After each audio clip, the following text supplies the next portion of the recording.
சென்னை வேளச்சேரியில் உள்ள HDFC வங்கியில் கேட்பாரற்று 1 kilo தங்கம் கிடந்த சம்பவத்தில் வழக்கில் திருப்பம் ஏற்பட்டு உள்ளது. கடந்த 5ஆம் தேதியன்று பிற்பகலில் பத்மபிரியா என்பவர் பர்தா அணிந்து வந்துள்ளார். தற்போது கிடைத்துள்ள முக்கிய செய்தியாக பார்த்து வருகிறோம். சென்னை வேளச்சேரியில் உள்ள HDFC வங்கியில் கேட்பாரற்று 1 கிலோ தங்கம் கிடந்த சம்பவத்தில் வழக்கில் திருப்பம் ஏற்பட்டு உள்ளது. கடந்த 5ஆம் தேதியன்று பிற்பகலில் பத்மபிரியா என்பவர் பர்தா அணிந்து வந்துள்ளார். தற்போது கிடைத்துள்ள முக்கிய செய்தியாக பார்த்து வருகிறோம். சென்னை வேளச்சேரியில் உள்ள HDFC வங்கியில் கேட்பாரற்று 1 கிலோ தங்கம் கிடந்த சம்பவத்தில் வழக்கில் திருப்பம் ஏற்பட்டு உள்ளது. கடந்த 5ஆம் தேதியன்று பிற்பகலில் பத்மபிரியா என்பவர் பர்தா அணிந்து வந்துள்ளார். தற்போது கிடைத்துள்ள முக்கிய செய்தியாக பார்த்து வருகிறோம்.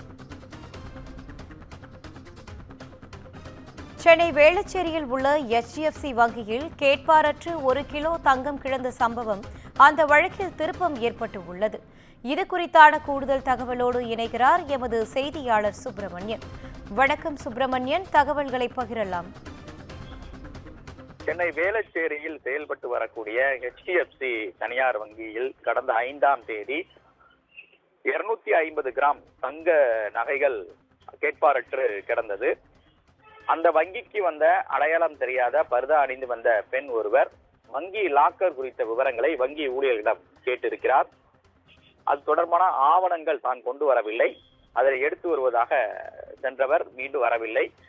அதன் பிறகு அவர் அமர்ந்திருந்த இடத்தை பார்க்கும்போது அதில் ஒரு பர்ஸ் ஒன்று இருந்தது. அதில் 250 கிராம் தங்க நகைகள், அதாவது தங்க கட்டி மற்றும் நகைகள் இருந்தது தெரிய வந்தது. வங்கி ஊழியர்கள் அதனை பத்திரமாக எடுத்து மீண்டும் அதே பெண் அந்த நகைகளை கேட்டு வருவார் என்று காத்திருந்தனர். ஆனால் வரவில்லை.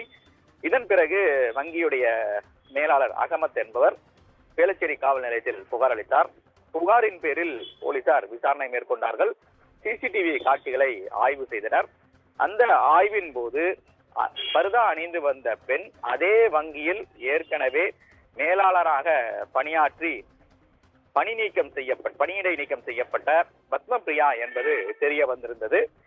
அவர் மேலாளராக பணிபுரிந்த சமயத்தில் வெளிநாடு வாழ் இந்தியர்களுடைய வங்கி லாக்கரில் இருந்த நகைகளை திருடியது தொடர்பாக சென்னை மத்திய குற்றப்பிரிவு போலீசார் அவரை கைது செய்திருந்தார்கள். அது மட்டுமல்லாமல் அவர் ஜாமீனில் வெளியே வந்துவிட்டார். இந்த நிலையில் அந்த வங்கி லாக்கரில் மட்டுமல்லாமல் இன்னும் சில லாக்கரில் அவர் கையாடல் செய்திருப்பதும் தெரிய வந்திருந்தது. அதன் அடிப்படையில் பத்மபிரியா மீண்டும் மற்றொரு வழக்கு தன் மீது பாயாமல் இருப்பதற்காக திருடிய நகைகளை மீண்டும் லாக்கரிலேயே எப்படியாவது வைத்து விட வேண்டும் என்ற நோக்கத்தில் பர்தா அணிந்து வந்து அந்த நகைகளை வைத்து விடலாம் என்ற எண்ணத்தில் வந்தபோதுதான் வங்கி ஊழியர்கள் ஆவணங்களை கேட்ட காரணத்தினால் என்ன செய்வது என்று தெரியாமல் நகைகளை அங்கேயே விட்டு சென்றது தெரிய வந்தது. இதன் தொடர்ச்சியாக பத்மபிரியாவை தற்போது போலீசார் பிடித்து விசாரணை மேற்கொண்டு வருகிறார்கள். சட்ட நடவடிக்கைகள் எடுப்பது குறித்து போலீசார் ஆலோசித்து வருகின்றனர்.